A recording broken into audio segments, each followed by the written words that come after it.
My dad suspended me until I apologized to my sister. I just said, fine. The next morning, she smirked until she saw my empty desk and resignation letter. Hey, Reddit.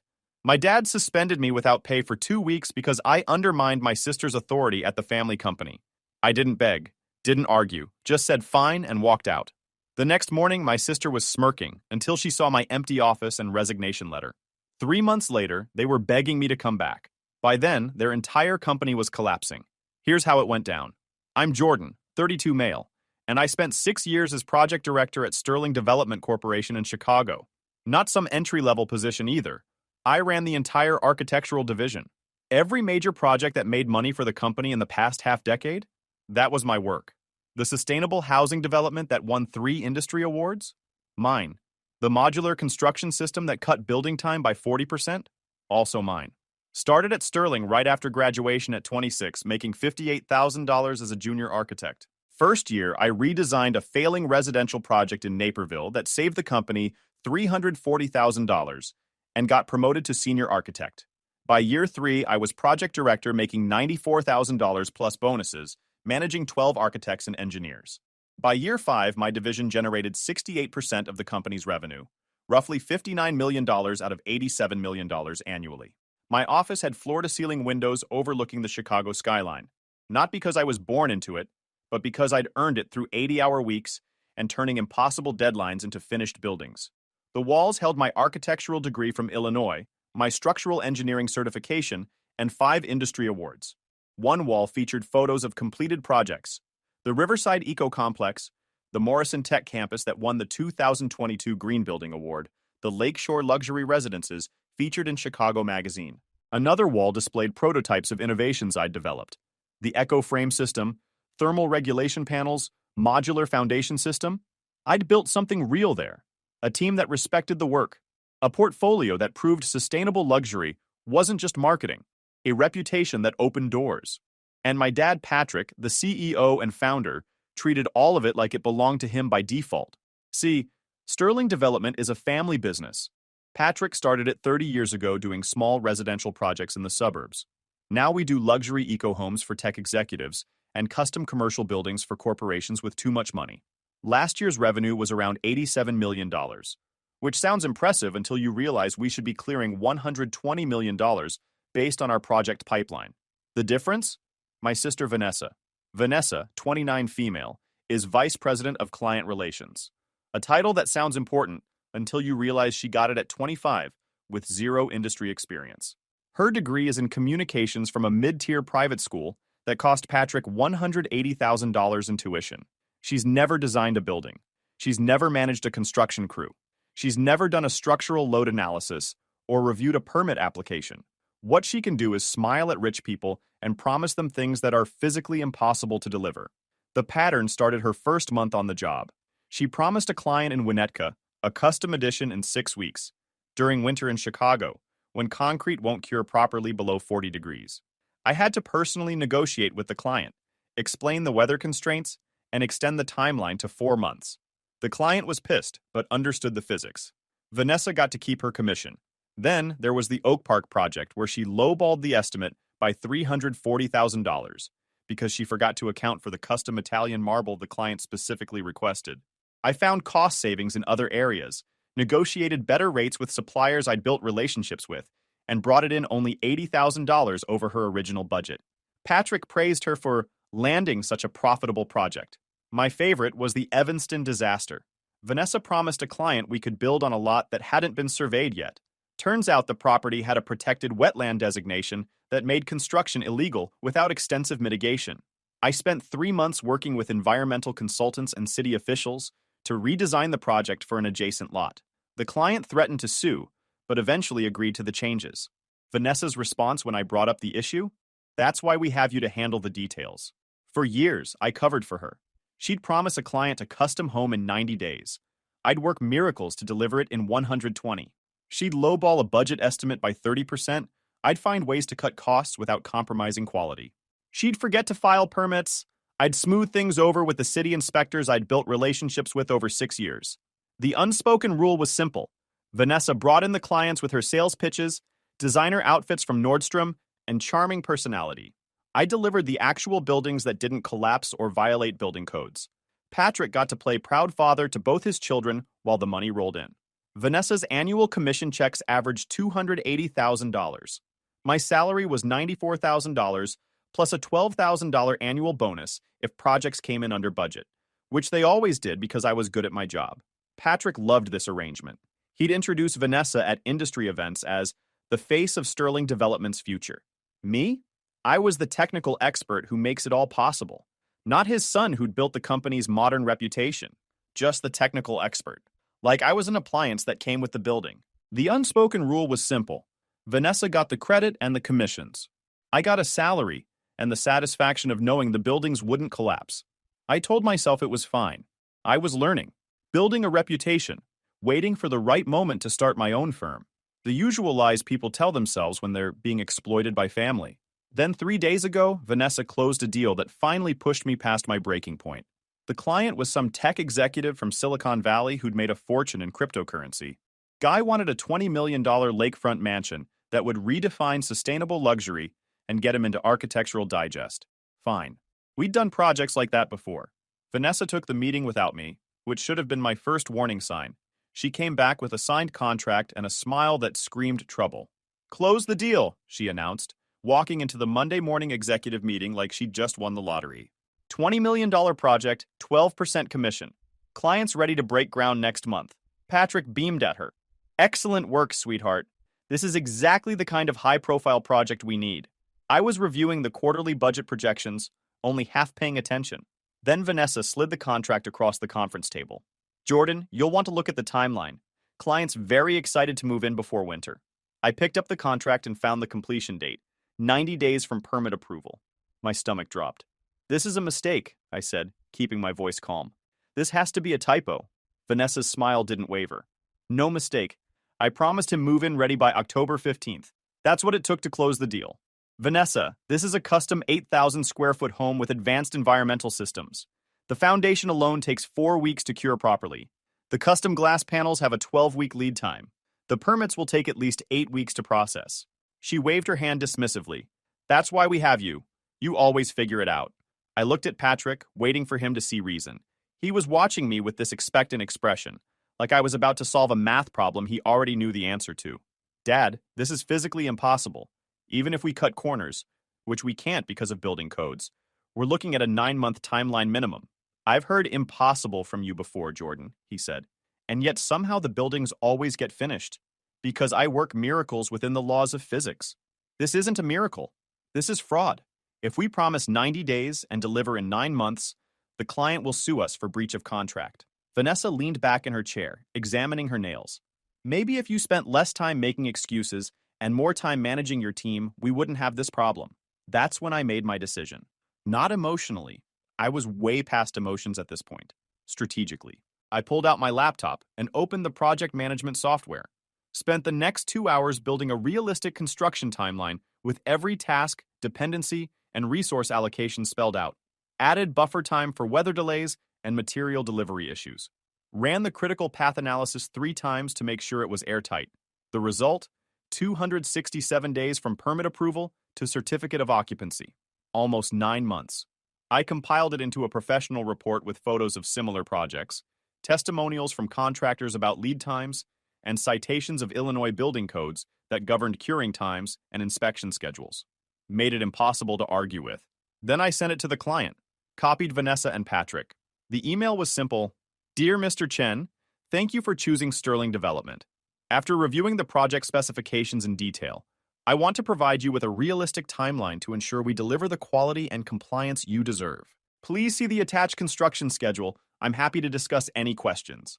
I hit send at 6:47 p.m. on a Tuesday. By 7:15 p.m., Vanessa was screaming outside my office. She didn't knock, just burst through the door while I was reviewing another project's structural calculations. "What the hell did you just do?" she yelled, her face red with fury. "I sent the client an accurate timeline," I replied calmly, not looking up from my computer. "It's called professional integrity. You just torpedoed my deal. He's threatening to pull out of the contract. Then he should pull out, because we can't deliver what you promised. And pretending we can will end with a lawsuit that costs us more than the commission you're chasing." She slammed her hand on my desk. I'm the VP of Client Relations. You don't contact my clients without my approval. And I'm the project director who actually has to build these projects. When you promise something impossible, it becomes my problem. I'm solving the problem. She pulled out her phone, fingers flying across the screen. Within 2 minutes, Patrick called my office line. Jordan, my office, now! I saved my work, closed my laptop, and walked down the hall to the executive suite. Vanessa was already there, sitting in the leather chair across from Patrick's desk, with her arms crossed and this smug expression on her face. Patrick was behind his desk, hands folded, looking at me like I was a teenager who'd just gotten caught shoplifting. Vanessa tells me you went over her head with a client, without authorization. I provided accurate project information to prevent a breach of contract lawsuit. You undermined your sister's authority. I prevented us from committing fraud. His jaw tightened. We don't use that word in this office. Then what word would you prefer? Misrepresentation? False promises? Negligent misstatement? Vanessa jumped in, her voice dripping with fake concern. Jordan, I know you're stressed. You've been working so hard, but you can't just email clients whenever you feel like it. There's a chain of command. The chain of command doesn't override the laws of physics, Vanessa. Patrick stood up, a power move he used when he wanted to intimidate people. Here's what's going to happen. You're going to call Mr. Chen and apologize. You're going to tell him you were overly cautious and that we can absolutely deliver on the timeline Vanessa promised. I'm not going to lie to a client. Then you're suspended. 2 weeks, without pay. When you come back, you'll apologize to your sister for this insubordination. The room went quiet. Vanessa was trying not to smile. I looked at Patrick, really looked at him, and saw something I'd been avoiding for 6 years. He didn't see me as his son. He saw me as a resource, a machine that produced buildings and solved problems. When the machine questioned its programming, the machine got shut down for maintenance. Fine, I said. Not yes, sir, or I understand, or any of the responses he was expecting. Just one word, fine. The way his face changed told me he heard exactly what I meant. This wasn't submission. It was acceptance. I was accepting that we had fundamentally different values, and that trying to change his mind was a waste of my time.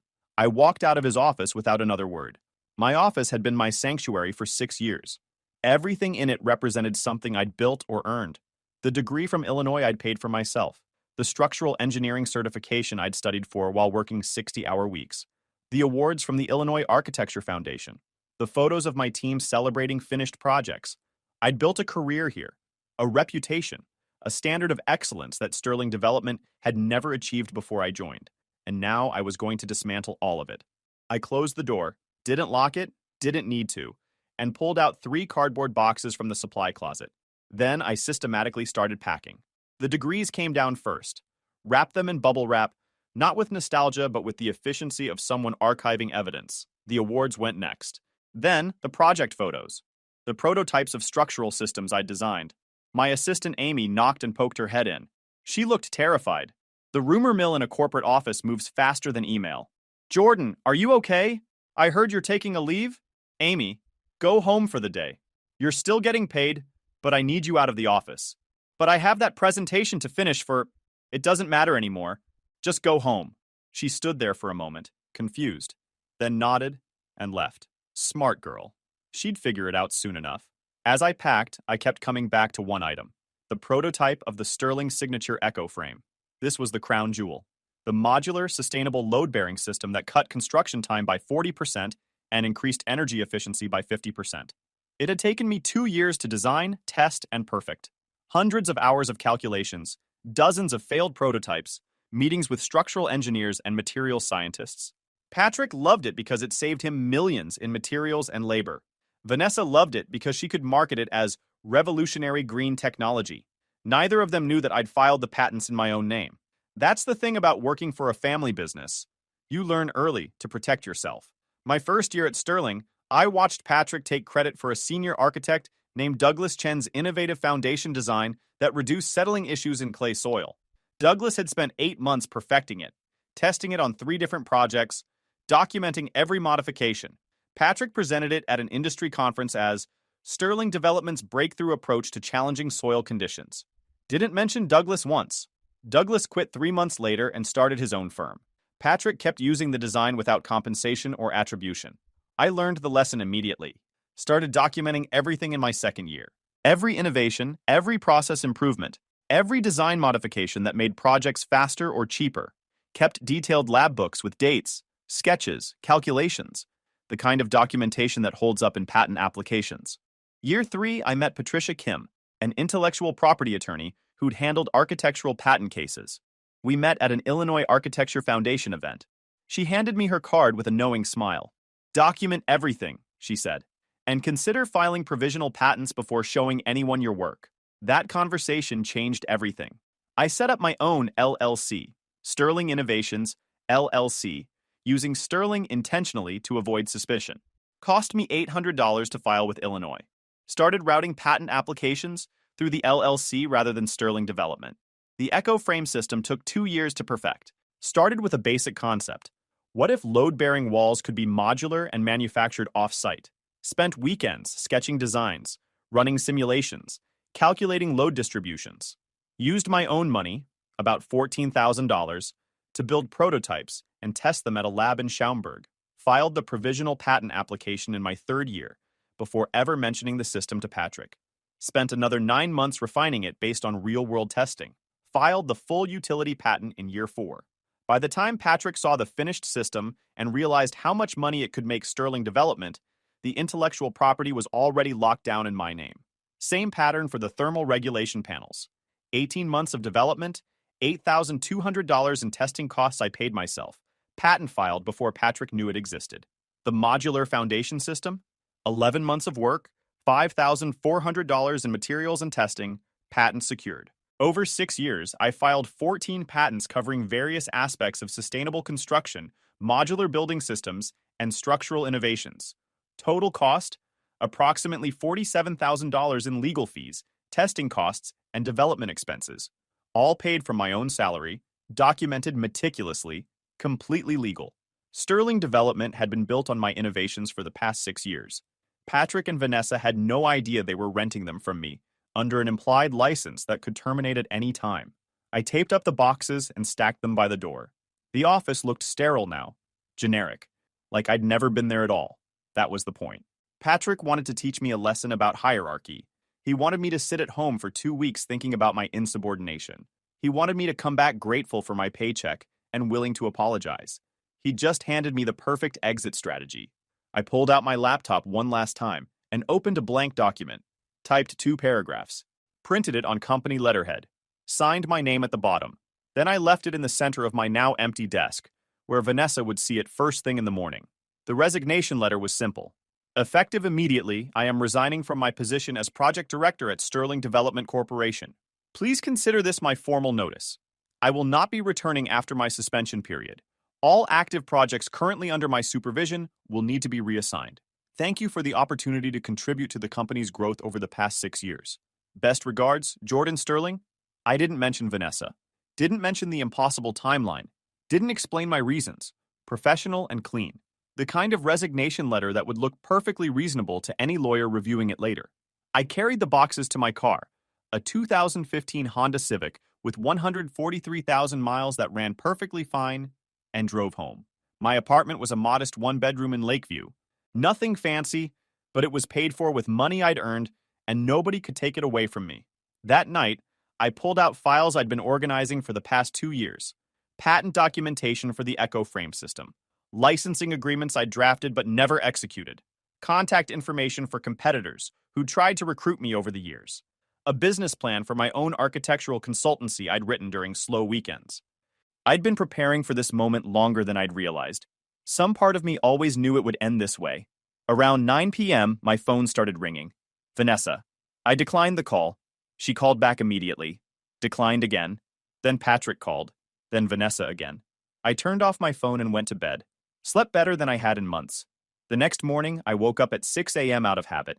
Made coffee, went for a run along the lakefront, came back and actually ate breakfast instead of inhaling a protein bar in traffic. My phone was still off. I turned it on around 10 a.m. just to see what had happened. 47 missed calls, 32 text messages, 15 voicemails. The texts were a progression from confusion to panic. Vanessa, where are you? We have the client meeting at 9. Vanessa, this isn't funny. Call me back. Vanessa, Jordan, answer your phone right now. Patrick, we need to discuss your resignation. This is unacceptable. Patrick, call me immediately. We can work this out. Amy, Jordan, everyone's freaking out. They found your letter. What's happening? The voicemails were even better. I listened to them while making a second cup of coffee. Patrick's voice trying to sound calm but failing. Jordan, I think we both said things in anger yesterday. Let's talk this through like adults. The suspension was an overreaction. Come back to the office. Vanessa, not even trying to hide the panic. You can't just quit. We have 6 active projects that you're managing. This is so selfish. The Sterling development attorney, a guy named Harrison. Mr. Sterling, this is Harrison Webb from the legal department. We need to discuss the transition of your ongoing projects and any potential contractual obligations. Please call me at your earliest convenience. I deleted all of them without responding. Instead, I opened my laptop and started making calls. Real calls. To people who actually respected my work. First call went to Nathan Rodriguez, senior partner at Apex Architecture. We'd worked together on a joint project 2 years ago. Sterling Development handled the structural engineering while Apex did the design work. Nathan had been trying to recruit me ever since. Jordan, didn't expect to hear from you. What's up? I left Sterling Development. I'm starting my own consultancy focused on sustainable structural engineering and architectural innovation. Wondering if you'd be interested in contract work for some of your upcoming projects. Long pause. You're serious? You actually left? Walked out yesterday. I've got proprietary systems for modular construction and sustainable design that could cut your project costs by 30% while improving efficiency. Interested? Hell yes, I'm interested. When can we meet? We set up lunch for the next day. 2 hours later, I had meetings scheduled with 4 other firms. By the end of the week, I had 3 signed contracts for consulting work at $200 per hour, more than I'd been making at Sterling Development when you factored in all the unpaid overtime. But that was just the beginning. The real move was the patents. I called my attorney, a sharp woman named Patricia, who specialized in intellectual property law. I'd been working with her for 2 years, setting up the LLC and filing patents for every major innovation I'd developed.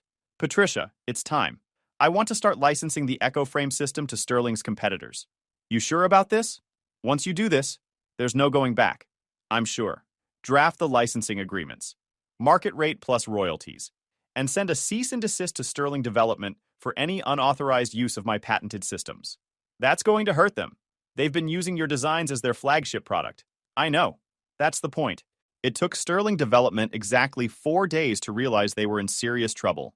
The first sign was the Highland Park Estates project, a luxury development of 8 custom homes that were halfway through construction.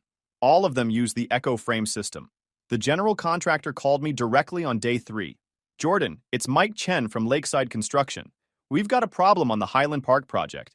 The engineering team is asking about the EcoFrame specifications, and nobody at Sterling can explain how the load distribution works. That's because I designed it, and I don't work there anymore. They're saying they can finish without you, but the junior architect they assigned doesn't understand the structural calculations. He wants to switch to traditional steel beams. That'll double your material costs and add 6 weeks to the timeline.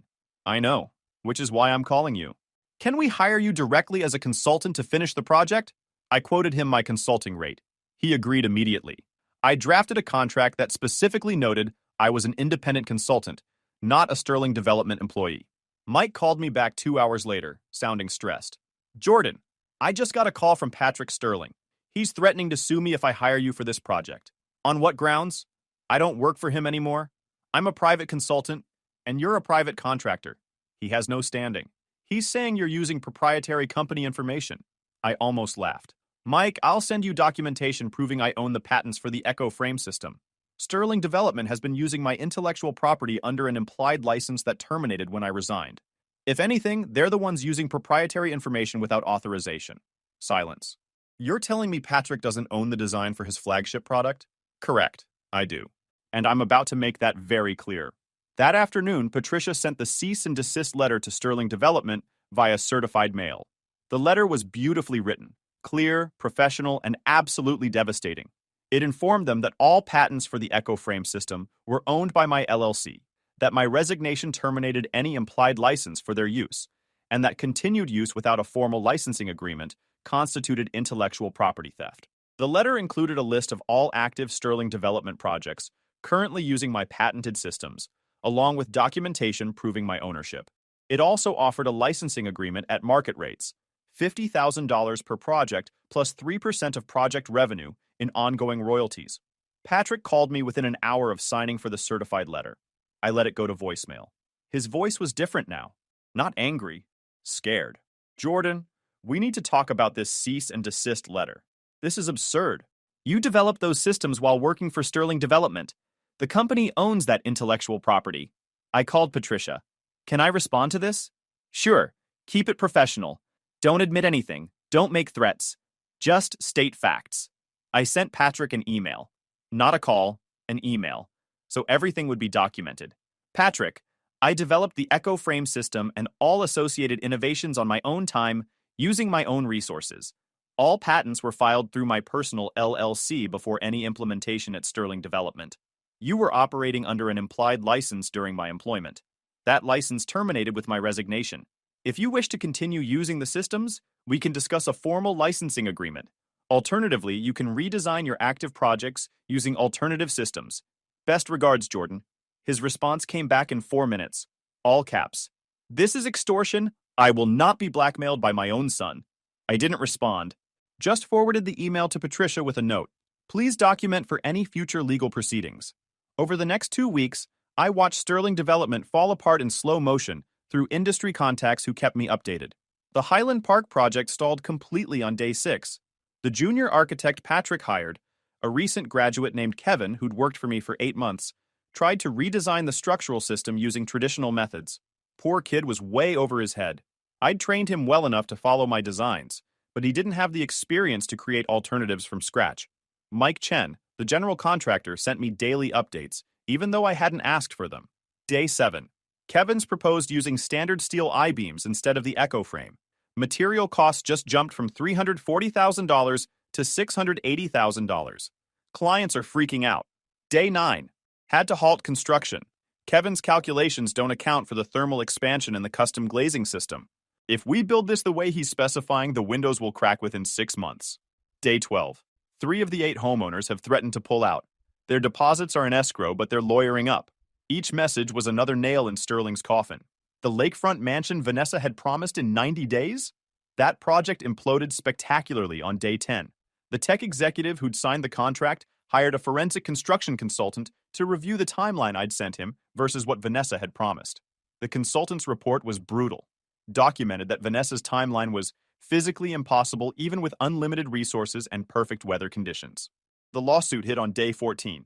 Filed in Cook County Circuit Court, case number 2-024L003847. I pulled the public filing out of curiosity. The claim was devastating. Fraudulent inducement, breach of contract, negligent misrepresentation. The client wasn't just seeking return of his $800,000 deposit.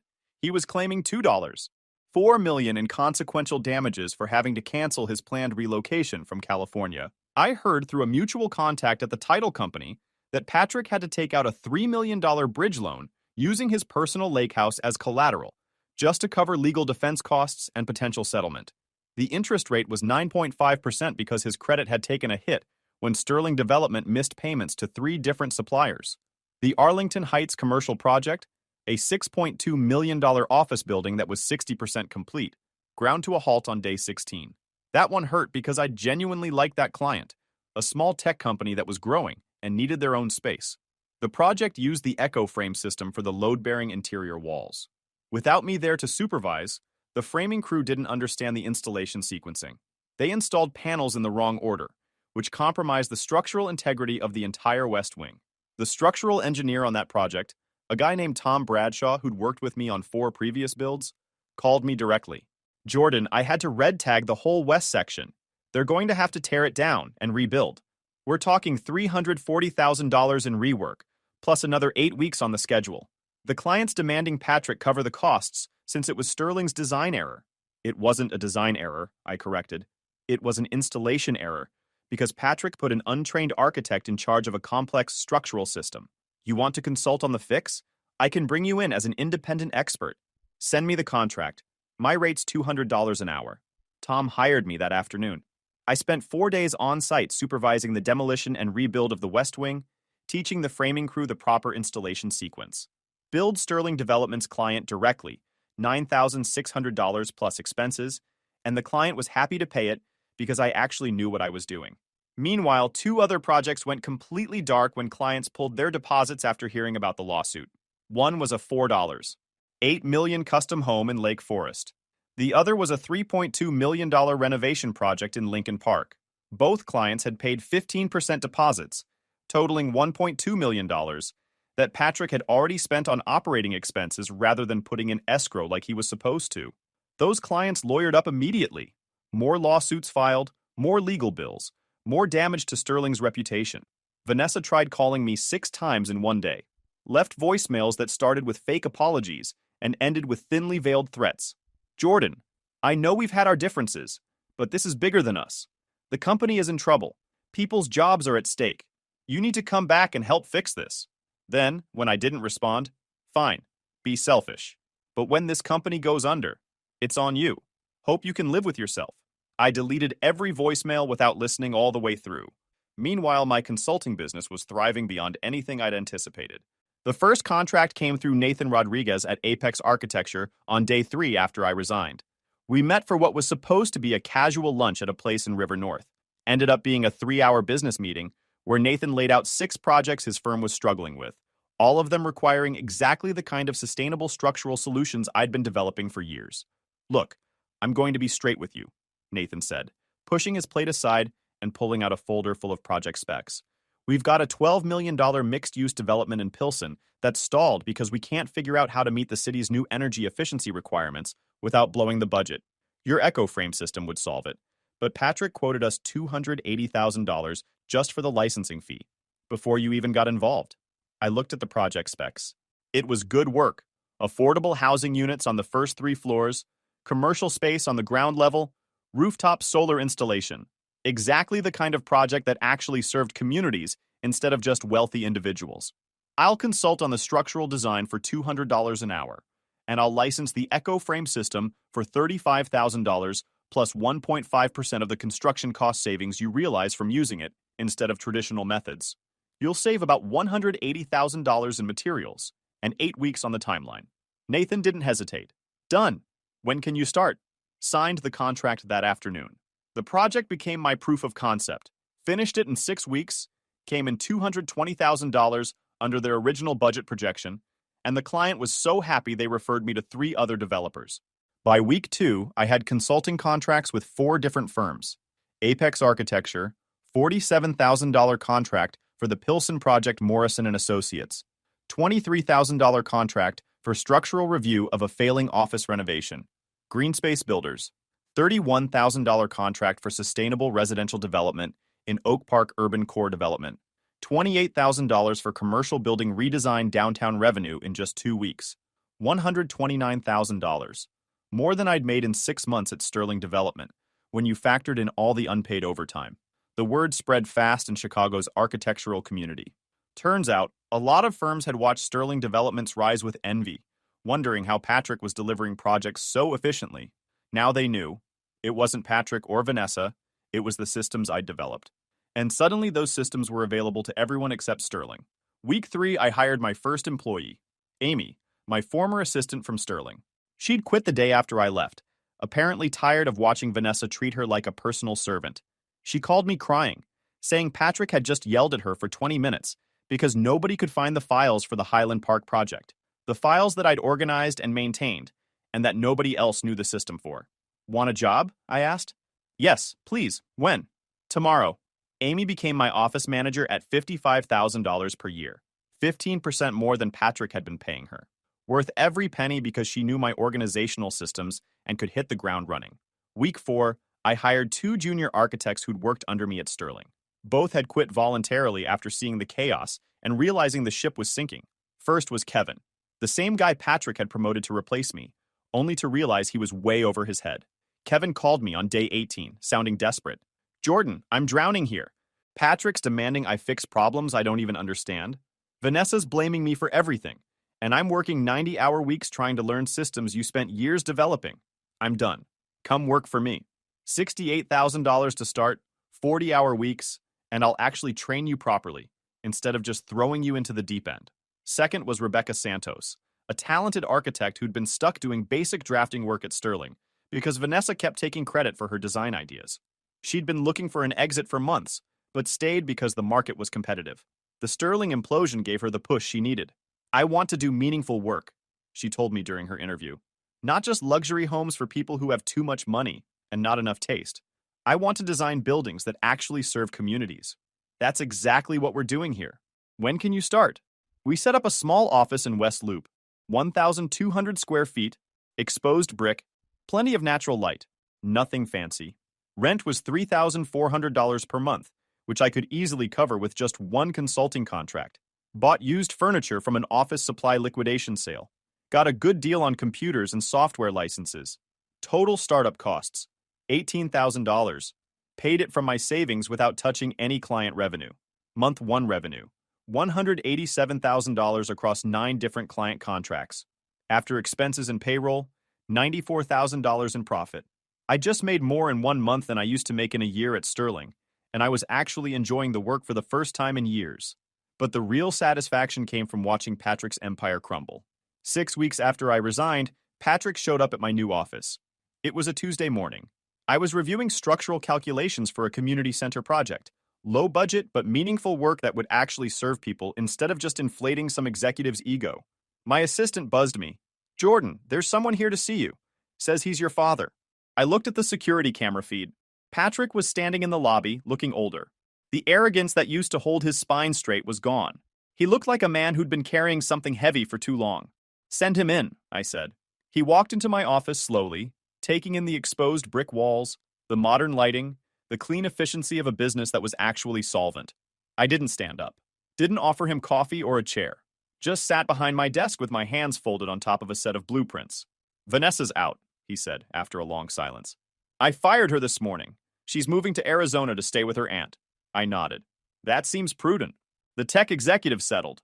"Cost me $2.8 million. Had to sell the lake house to cover it." I heard. He took a step closer but didn't sit. "We can't finish Highland Park without the Echo Frame license. The contractors are threatening to walk. The bank is calling daily." "Sounds difficult." "I'm here to make you an offer, Jordan." He paused like he was delivering news that should make me jump for joy. "Come back. Not as project director, as CEO. I'll step down to chairman. You get full operational control and 51% of the voting stock. The whole company is yours." It was the offer I'd spent my 20s dreaming about. The validation I'd fought for. He was admitting I was the only one capable of running the company, and he was trying to sell me my own inheritance. "What's the catch?" I asked, my voice flat. "You license the IP back to the company. We finish the projects. We rebuild the reputation. It's a sterling legacy, Jordan. It belongs to you." I looked at him and saw something I'd never seen before. Not a titan of industry, not even a father, just a desperate man standing in the ruins of something he'd destroyed, trying to trade ashes for salvation. "No," I said. He blinked. "Excuse me?" "The answer is no. I don't want the job. I don't want the stock. I don't want the legacy. You're being stubborn. I'm offering you everything you ever wanted. I'm admitting you were right. You won. I didn't win, Patrick. I escaped. There's a difference." I stood up and walked to the window. The Chicago skyline stretched out in front of me, full of buildings I'd helped create and buildings I'd design in the future. "You think you're offering me an empire, but you're offering me a toxic waste site. The company is damaged, the brand is compromised, and the culture is rotten. If I came back, I wouldn't be building anything. I'd spend the next decade cleaning up your mess." I turned to face him. "But that's not the real reason I'm saying no." This was the moment, the final cut. "You didn't raise me, Patrick. You managed me. You treated my loyalty like a renewable resource you could exploit for profit. You demanded dedication but offered only conditional employment. I'm your father," he whispered, "and I'm a distinct legal entity. Cutting the bloodline isn't malice. It's self-preservation. It's the only way to save yourself from being consumed by a system that sees you as a resource, not a person." I walked back to my desk and sat down. "If I come back, I accept the premise that my worth is tied to your approval. I accept that I'm a sterling first and a person second. I reject that premise. I'm not saving the Sterling name. I'm saving Jordan." He stared at me for a long time. The silence was heavy and final. He realized then that he had no leverage. Couldn't fire me, couldn't disown me, couldn't even guilt me because I'd closed the account. "What will you do?" he asked finally. "With the patents? I'll license them to other firms, competitors. builders who pay their invoices and respect their architects. The Echo frame system will build thousands of homes, Patrick. Just not yours. He nodded slowly. Didn't say goodbye. Just turned and walked out of my office, shoulders slumped, heading into a future he hadn't planned for. I watched him go through the window. Didn't feel sad. Didn't feel triumphant. Just felt clear. I turned back to my desk. The blueprints for the community center were waiting. A project that would serve actual people, built on a foundation I'd poured myself. I picked up my pencil. The line was straight. The structure was sound. And for the first time in my life, the design was entirely mine. Guys, we are so close to hit 100,000 subscribers on this channel. If you are not subscribed to the channel, please consider subscribing. It really helps hit that 100,000 mark. Thanks for making this dream come true.